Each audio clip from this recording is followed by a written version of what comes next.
A noble's fall.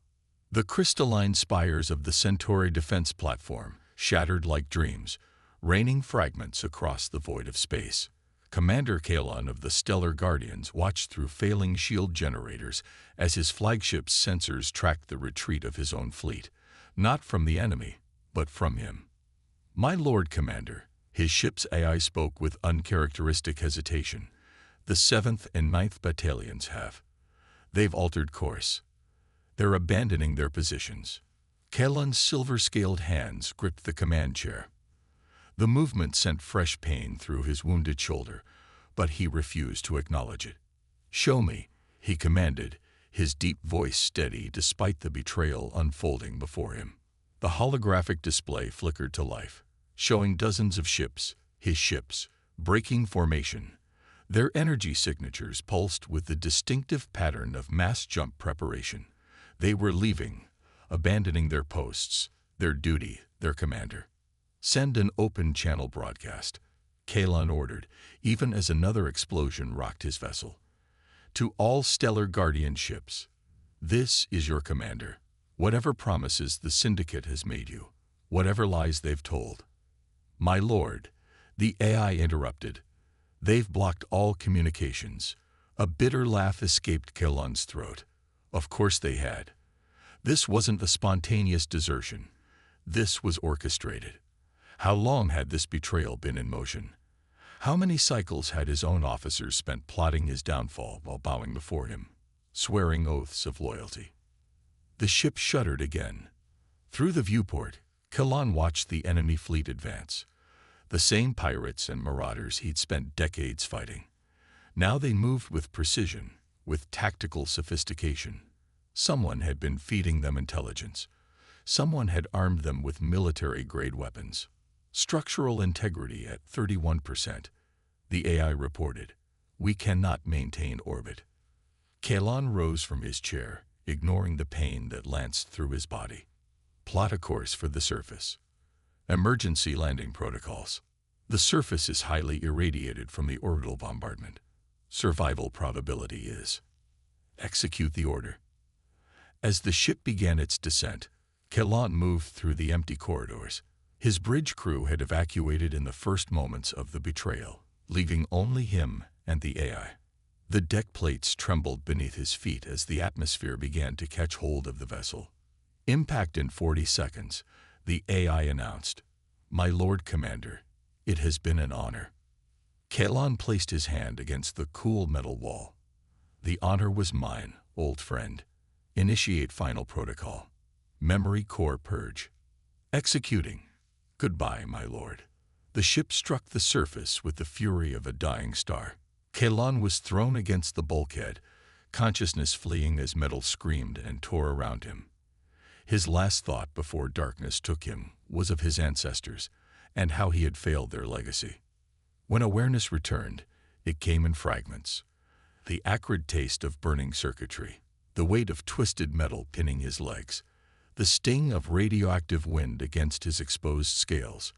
He had survived, though perhaps death would have been kinder. Hours passed, or perhaps days. Time meant little in the haze of pain and radiation poisoning. He drifted in and out of consciousness, his enhanced biology fighting to keep him alive, even as his spirit longed to surrender. Then, through the toxic haze, he heard it, the distinctive whine of engines. Not the grand warships of his people, but something smaller, more primitive. His vision focused enough to make out a shape descending through the clouds. A human vessel. Humans, the youngest spacefaring race, barely a century into the stars. They were seen as primitive by most species, lacking the genetic enhancements and technological sophistication of the older races. Yet they had survived every attempt to subjugate them, earned their place among the stars through sheer determination. The vessel landed nearby, its hull designed to withstand the radiation. Kalon watched through half-lidded eyes as figures in environmental suits emerged. They moved with caution but purpose, scanning the wreckage. "Over here," one called out, their voice muffled by their suit. "Life signs. It's Commander Kalon." "Stars above," another voice, female, responded. What's a stellar guardian doing out here alone? They approached him, these humans, without the fear or reverence his kind usually inspired. One knelt beside him, medical scanner humming. "Commander, can you hear me? I'm Captain Reese of the Earth ship Horizon. We're here to help." Kelon tried to speak, to warn them away, to tell them that helping him would mark them as enemies of the Syndicate, paint targets on their backs. But his body betrayed him, and unconsciousness claimed him once more. His last sensation was of gentle hands lifting him, and a voice saying, "Careful with him. Whatever happened here, we're not leaving anyone behind. That's not what humans do." In that moment, hanging between life and death, Kelon felt something he hadn't experienced in centuries. Hope. Defiance against protocol. The medical bay of the Horizon hummed with activity as Captain Reese watched her crew work to save their unexpected patient. Commander Kelon's silver scales had dulled to an ashen gray, his powerful frame looking somehow smaller on the human-sized medical bed. "His physiology is unlike anything in our database," Dr. Paddle reported, dark eyes fixed on the medical readouts. "The radiation damage alone would have killed most species, but he's actually metabolizing it." "Fascinating.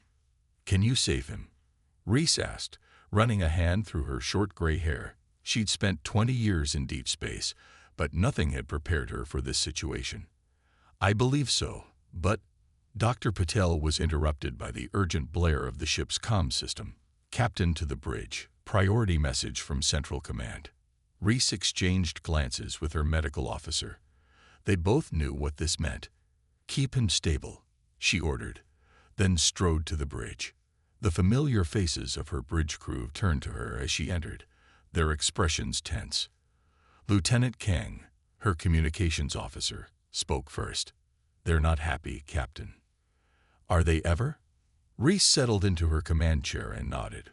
"Put them through." The holographic display flickered to life, revealing Admiral Harrison's stern face. "Captain Reese, would you care to explain why you've taken aboard a high-ranking stellar guardian without proper diplomatic clearance?" "We responded to a distress signal, Admiral. Commander Kelon was severely wounded and—" "That's not your concern," Harrison cut her off. "The stellar guardians have officially declared Kelon a traitor to their regime. You are ordered to surrender him to their custody immediately." Reese felt her jaw tighten. "With respect, Admiral, he's currently undergoing critical medical treatment. Moving him cold." "That's an order, Captain. A stellar guardian vessel will rendezvous with you in 6 hours. Prepare for transfer." The transmission cut off, leaving the bridge in silence. Reese looked at her crew, seeing the same conflict in their eyes that she felt in her gut. Lieutenant Kang spoke first. "Captain, before the Admiral called, I intercepted some transmissions. The stellar guardians who are coming. They're not flying regular military vessels. They're using unmarked ships." "Assassins," Reese muttered. She'd seen enough in her years on the frontier to recognize a cleanup operation. "They're not here to arrest him. They're here to silence him." First Officer Rivera leaned forward in his chair. "What are our options?" "Legally, none." Reese stood, pacing the bridge. "But I watched the sensor logs of that battle. His own fleet turned on him, left him to die. Whatever's happening here, it's bigger than just one commander falling from grace. The Stellar Guardians are the most powerful military force in this sector," Rivera cautioned. "If we defy them, then we do what humans have always done," Reese said, a small smile forming. "We adapt, we survive, and we do what's right, no matter the cost." She turned to her crew. "I won't order any of you to risk your careers or your lives for this. If anyone wants to register a formal protest, now's the time." The bridge remained silent. Finally, Navigator Wilson spoke up, her young face set with determination. "The Stellar Guardians abandoned one of their own. We're not them. We're human." Reese nodded, feeling the surge of pride in her crew. "All right then. Lieutenant Kang, send a message to command acknowledging their orders. Then create a cascade failure in our communications array. Nothing permanent, just enough to buy us time. Aye, Captain. Wilson, plot us a course through the Cerulean Nebula. The radiation interference should help mask our signature. The nebula's restricted space, Rivera noted. The plasma storms are exactly why no one will follow us in there, Reese finished. Engineering, I need every bit of power you can give to our shields. We're about to test just how tough this old ship really is. As her crew rushed to their tasks, Reese returned to medical. She found Dr. Patel arguing with their patient, who was attempting to rise despite his injuries. You cannot protect me, Kalon growled, his voice weak but still carrying the weight of command. The price will be too high. Reese stepped forward, meeting his golden eyes. Commander, right now you're aboard a human vessel, under human care. We don't abandon people who need help. It's not in our nature. Your nature will get you killed. The ones coming for me, they will show no mercy. Neither will we, Reese replied firmly. You're about to learn something about humans, Commander. We don't pick fights, but when someone forces our hand. She smiled grimly. We finish them. Kalon stared at her for a long moment, then slowly laid back. You are either the bravest or the most foolish beings I have ever encountered. Probably both, Dr. Patel quipped, adjusting his medication. It's worked out pretty well for us so far. The ship's engines thrummed to life as they began their run for the nebula. Reese felt the familiar tension in her gut, the prelude to battle. But mixed with it was something else. Certainty. Whatever came next, she knew her crew would face it together. As she headed back to the bridge, she heard Kalon speak softly. Perhaps there is something to learn from your people after all. Reese smiled. The Stellar Guardians were about to learn what happened when you pushed humans into a corner. It was a lesson they wouldn't soon forget. The price of loyalty. The Cerulean Nebula blazed around the horizon like a storm of liquid fire. Plasma arcs danced across the ship's shields, each impact sending tremors through the hull. In the medical bay, Commander Kalon watched the spectacular display through a viewport, his expression unreadable. Your ship should have been torn apart by now, he observed as Dr. Patel checked his healing wounds. Human engineering shouldn't be capable of withstanding these forces. You'd be surprised what human engineering can do when we're properly motivated, Dr. Patel replied, reviewing the medical scans. Much like your own recovery, your cellular regeneration is remarkable. Before Kalon could respond, the ship lurched violently. Captain Reese's voice came over the intercom. All hands. Battle stations. They found us. Through the viewport, dark shapes emerged from the nebula's crimson clouds. 3 unmarked vessels, their hull designs distinctively Stellar Guardian despite the lack of insignia. Kalon's muscles tensed, silver scales flickering with suppressed energy. They're jamming our communications, Lieutenant Kang reported on the bridge. 2 more ships emerging from the plasma field. Reese gripped her command chair. They really want you dead, Commander, she muttered, then raised her voice. Evasive pattern Delta. Wilson, take us deeper into the nebula. Captain, Rivera warned. Any deeper, and the radiation will mask us from their targeting systems, she finished. They can't hit what they can't see clearly. The horizon dove into denser clouds of plasma, its modified shields straining against the onslaught. Behind them, the assassin ships followed, firing volleys that mostly dissipated in the charged particles. In medical, Kalon pushed himself up despite Dr. Patel's protests. Your ship cannot outrun them forever. Let me help. I know their tactical patterns, their weaknesses. Dr. Patel looked uncertain, but keyed his calm. Captain, our patient is insisting he can assist. There was a pause then. Can he walk? Barely. Bring him to the bridge. When Kalon arrived, supported by Dr. Patel, the bridge was a flurry of activity. Screens showed the pursuing vessels, their weapons charging for another barrage. Commander, Reese acknowledged without taking her eyes off the tactical display. I hope you're feeling talkative. Kalon moved to the tactical station, his movements still pained but determined. Those ships, They're running on stolen prototype drives. Powerful, but unstable. The nebula's radiation will be affecting their containment systems. How do we use that? Rivera asked. Their aft shields will be weakest, a precisely targeted electromagnetic pulse. Another hit rocked the ship. Hull breach, Deck 4. Someone shouted. Containment fields holding, engineering reported. But we can't take much more of this. Reese turned to Kalon. You're saying we can overload their drives? If you can get close enough. But it would mean turning around and charging straight at them. Reese finished, a dangerous smile forming. Wilson, prepare to execute a crazy Ivan on my mark. Engineering, divert all spare power to forward shields and weapons. Captain, Rivera cautioned, if we miss, then we won't miss. She looked at Kalon. Where exactly do we need to hit them?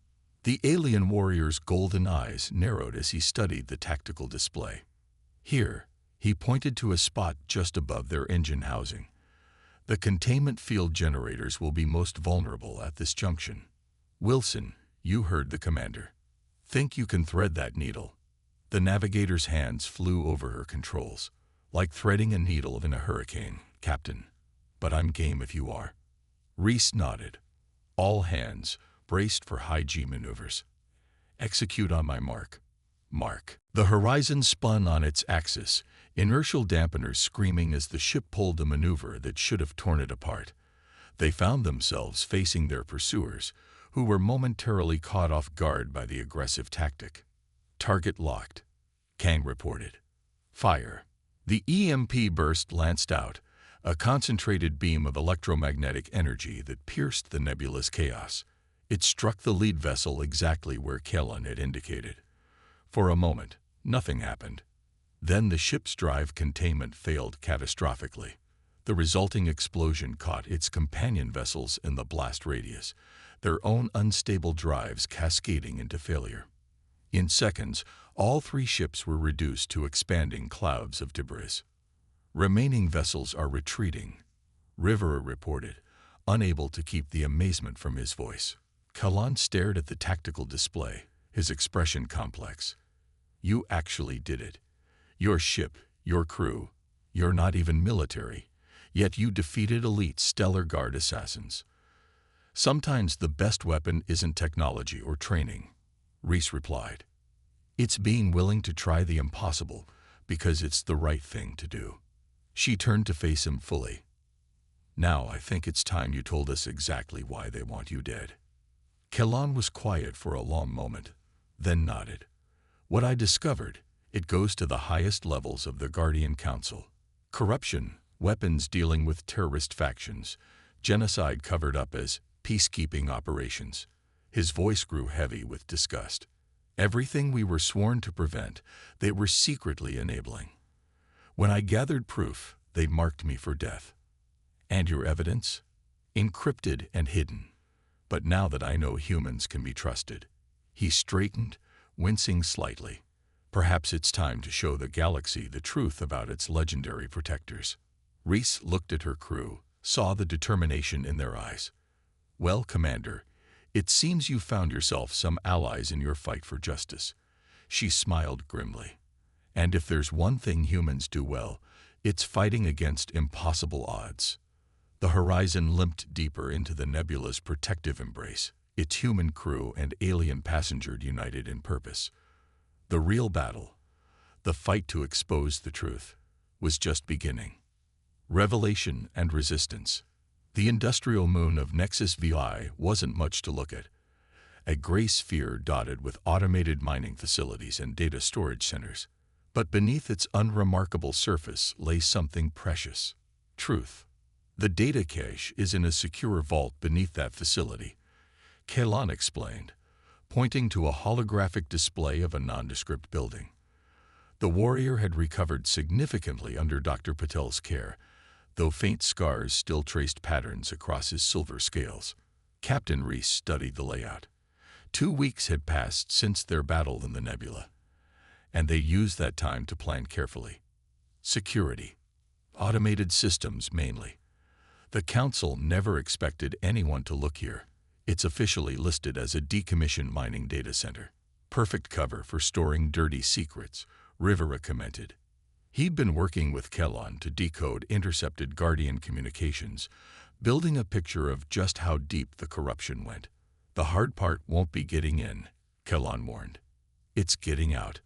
The moment we access those files, alerts will trigger throughout Guardian space. Reese nodded. Then we'll need a distraction. She turned to her crew. Lieutenant Kang, how are our friends in the Outer Rim doing? The communications officer grinned. Very eager to help, Captain. The independent colonies have no love for the Guardians. They're ready to launch simultaneous industrial accidents across 3 sectors on our signal. Good. That should keep the Guardian response ships busy. Reese faced Kalon. Ready for some field work, Commander. His golden eyes gleamed. More than ready. Though I still don't understand why you're all risking so much for this. Because that's what humans do. Wilson spoke up from her station. We see something wrong. We try to fix it. Simple as that. The insertion went smoothly at first. The Horizon's modified shields masked their approach, and the facility's automated defenses were easily bypassed with Kalon's access codes, still valid since officially he was dead. Reese led the ground team herself, along with Kalon and Rivera. They moved through dark corridors lit only by emergency lighting, their footsteps echoing on metal grating. The vault should be 2 levels down, Kalon whispered, consulting a wrist-mounted display. We'll need tow. Alarms suddenly blared throughout the facility. Red lights began flashing. That's not supposed to happen, Rivera muttered. Captain. Kang's voice crackled through their comms. Multiple Guardian vessels just dropped out of FTL. They're not supposed to be here for another hour. They knew we were coming, Kalon growled. There must be a traitor in one of the colonial groups. Reese's mind raced. Kang, signal our friends to start their distraction early. Wilson, bring the Horizon around to our extraction point. We're moving to Plan B. What's Plan B? Rivera asked. Same as Plan A, but with more running and shooting. She checked her weapon. Commander, how far to the vault? 300 meters, but the security systems will be fully activated now, yes. Reese smiled grimly. Good thing humans have a lot of experience dealing with impossible odds. Rivera, take point. Kalon, guide us in. I'll watch our backs. They ran through corridors that were rapidly coming alive with security measures. Laser grids activated, forcing them to dive and roll. Automated turrets emerged from walls, only to be shot out by Rivera's precise aim. The Guardians are deploying ground forces, Kang reported. 5 minutes until they breached the facility. They reached the vault entrance, a massive door of dark metal. Kalon moved to the control panel, his fingers flying over the interface. Even with my codes, it will take time to. Reese pulled something from her pack. No time. Stand back. What is that? Something we humans call a shake charge. Not very elegant, but very effective. The explosion was controlled but powerful, creating just enough of a breach for them to squeeze through. Inside, banks of data servers hummed quietly. Which one? Reese demanded. Kalon moved quickly to a specific terminal. Here. But downloading will take time we don't have. Reese finished. She grabbed the entire server module, ripping it from its housing. We'll take it with us. That's not very subtle. Welcome to the human way of problem-solving, Commander. The sound of weapons fire echoed from above. Guardian troops had entered the facility. Kang, we need that extraction now. Working on it, Captain. The Horizon is taking heavy fire. Wait. There was a pause, then amazement in her voice. Captain, you're not going to believe this.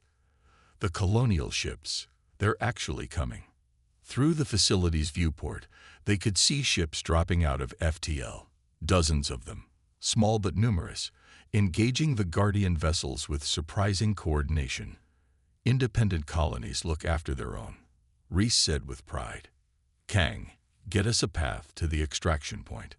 What followed was a running battle through the facility's corridors.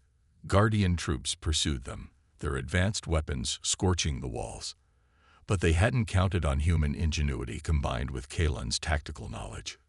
Rivera used maintenance shafts Kalen identified to outflank their pursuers. Reese rewired power conduits to create barriers of electrical discharge, and when they reached a dead end, they simply made their own exit with explosives. "The horizon is in position," Wilson's voice called. "But you've got about 30 seconds before this whole area is swarming with Guardian dropships." They ran for the landing pad, weapons fire tracking their movements. The horizon hovered nearby, its boarding ramp extended, shields straining against incoming fire. "Go," Reese shouted, providing covering fire as Rivera and Kalen sprinted aboard with the stolen server. She backed up slowly, her weapon picking off Guardian troops who tried to advance. A shot grazed her arm, but adrenaline kept her moving. 20 meters to the ramp. 10. 5. She dove aboard just as the ramp began to close. "Wilson, get us out of here." The horizon rocketed upward, breaking atmosphere as colonial ships provided cover fire. Behind them, the facility, and its empty vault, grew smaller. In the ship's data center, Kalen connected the stolen server. Information began flowing across screens, evidence of corruption, secret deals, covered-up atrocities, enough to shake the Guardian Council to its foundations. "Send it," Reese ordered. "Send it everywhere. Every news network, every colonial frequency, every Guardian command channel. Let the whole galaxy see the truth."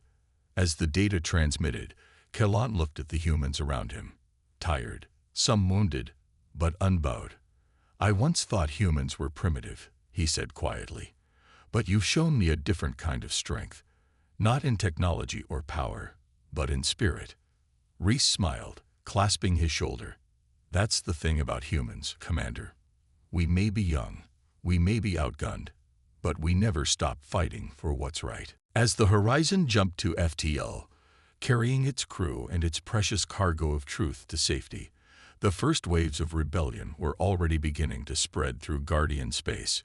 Change was coming, sparked by human courage and an alien's quest for justice. The galaxy would never be the same. Honor restored.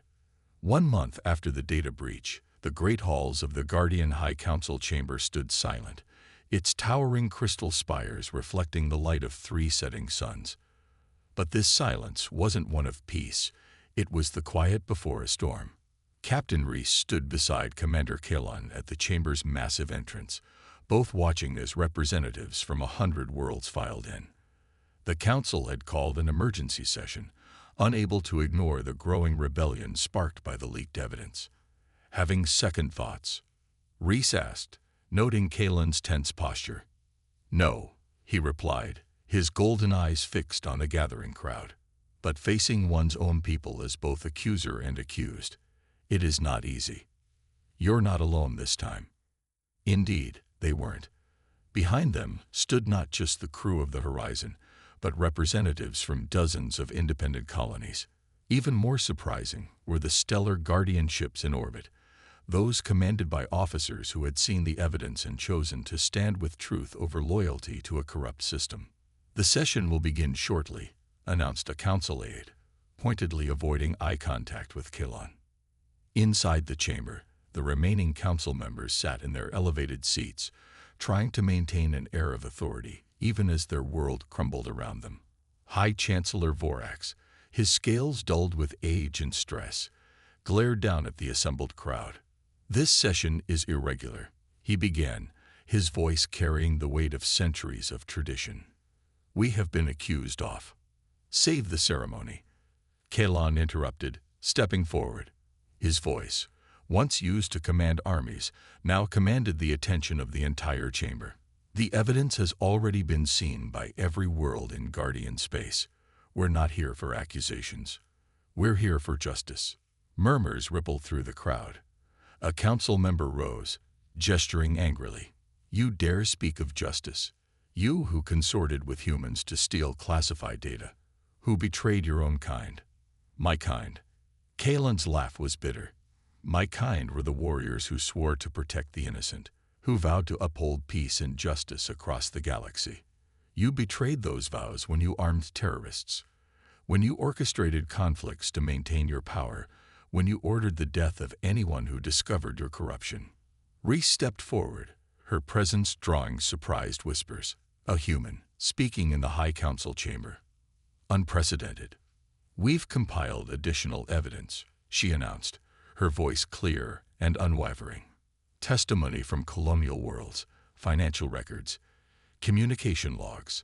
But more importantly, we have the support of those stellar guardians who remember their true purpose.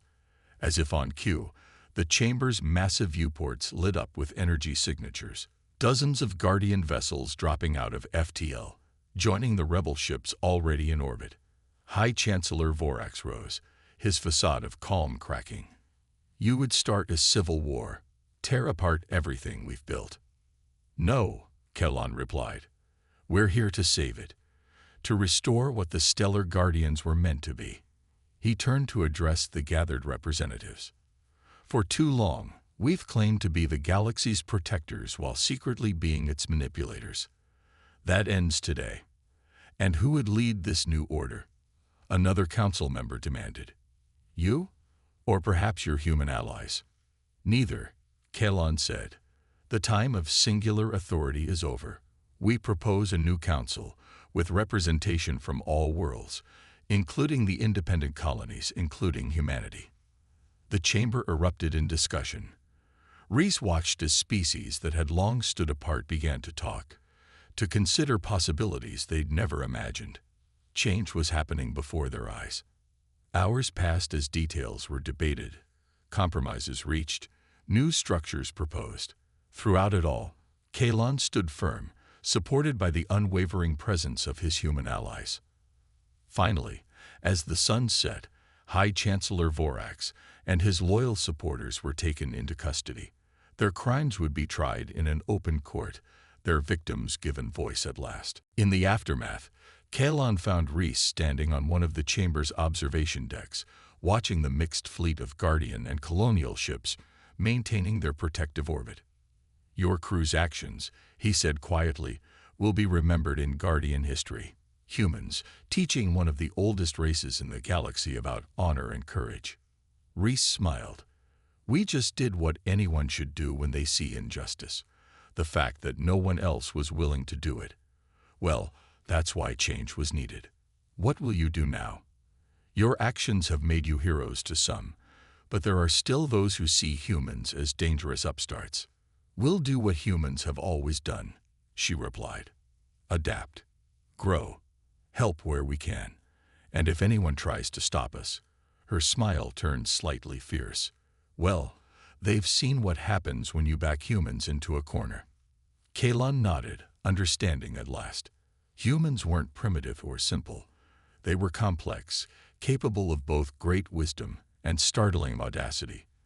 They were exactly what the galaxy needed, a reminder that true strength came not from power or tradition, but from the courage to do what was right. As the first stars appeared in the darkening sky, Kelon made a silent vow. The stellar guardians would learn from humanity's example.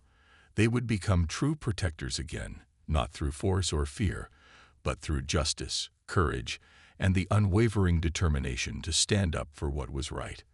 The galaxy was changing, and for the first time in centuries, it was changing for the better. Captain, Kelon said formally, I believe your ship has earned a permanent place in our fleet. Would the Horizon and her crew consider becoming official liaisons between the Guardians and humanity? Reese pretended to consider it, though her smile gave her away. Well, Commander, I suppose someone needs to keep you honest. She extended her hand in the human gesture of agreement. Here's to new beginnings. As they shook hands, both knew that this was more than just an alliance. It was a promise that together, humans and Guardians would forge a better future for all species. The last stand of the Stellar Guardian had become more than one warrior's tale of redemption. It had become the story of how humanity's courage and compassion helped reshape the galaxy itself. And somewhere in the vast expanse of space, other races were beginning to take notice. Humanity had arrived on the galactic stage, and nothing would ever be the same. The end.